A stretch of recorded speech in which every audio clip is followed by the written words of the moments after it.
There's this pattern I've started to recognize in myself, and the tricky part is it doesn't look like a problem at first.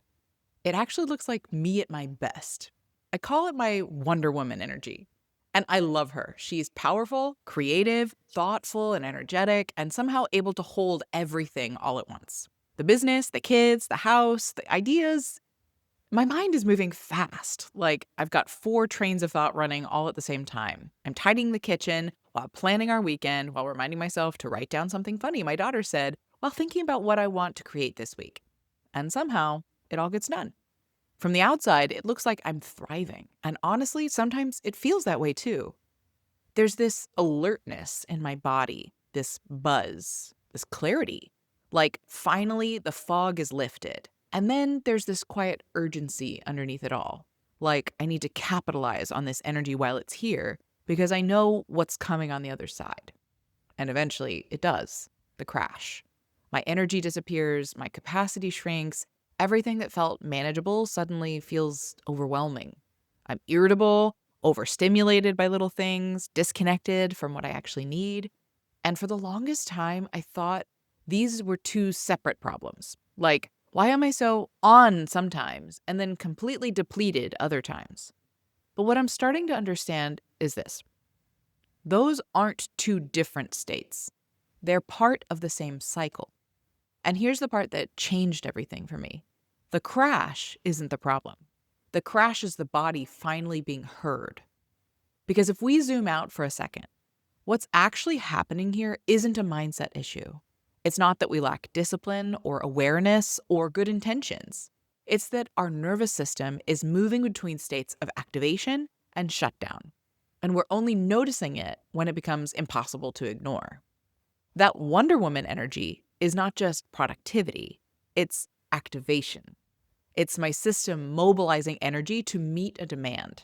And that's not a bad thing. In fact, it's brilliant. It's gotten me through hard seasons. It's helped me show up when things felt like too much. It's part of my resilience. But here's the missing piece: activation without regulation always leads to collapse. Not because I did anything wrong, but because my body has limits. And if we don't listen when it whispers, it will wait until it has to scream. For a long time, I thought the solution was to manage this better mentally, plan better, be more disciplined, catch it earlier with my awareness. But here's what I'm learning: you can't think your way out of a nervous system pattern, because this isn't happening in the thinking part of my brain. It's happening in my body, which means the shift isn't just awareness, it's relationship. It's learning how to notice the moment I go from 50 to 100. That subtle shift where I stop feeling grounded and start feeling urgent, where it stops feeling intentional and starts feeling necessary. That's the moment most of us override because it still looks productive, it still feels useful. But that's the moment your body starts quietly asking, hey, can we slow this down just a little? And when we don't, the crash becomes the only way to create that slowdown. For some people, that also looks like getting sick. As a new parent of two, that has definitely been my reality, where my crash doesn't just come from fatigue, it comes from my body slamming on the brakes and saying, slow the F down and go take a nap because I'm sick. So, what does it actually mean to regulate?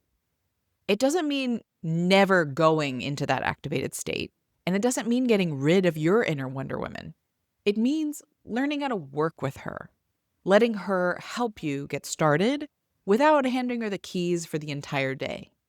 It means building the capacity to downshift, to pause, to breathe, to come back into our bodies before our bodies have to force us there.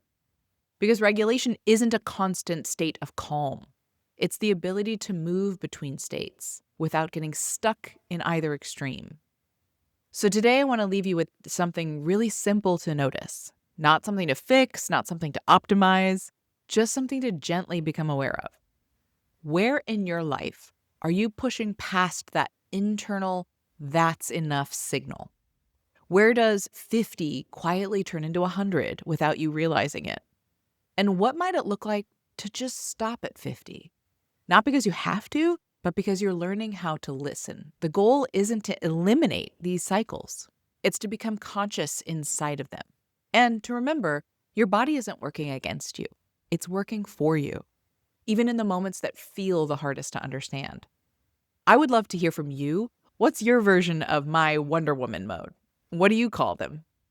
And with that, we've come to the end of today's episode on the Contentment Creator channel, where we looked at nervous system regulation and its role in overthinking, energy cycles, somatic practices, and consistency. Whether you caught the whole episode or one of our segments, either way, thank you for making it all the way to the end, and I hope you are subscribed so you don't miss another episode. Join me in my mission to turn a world full of content creators into a world of contentment creators. Bye, y'all.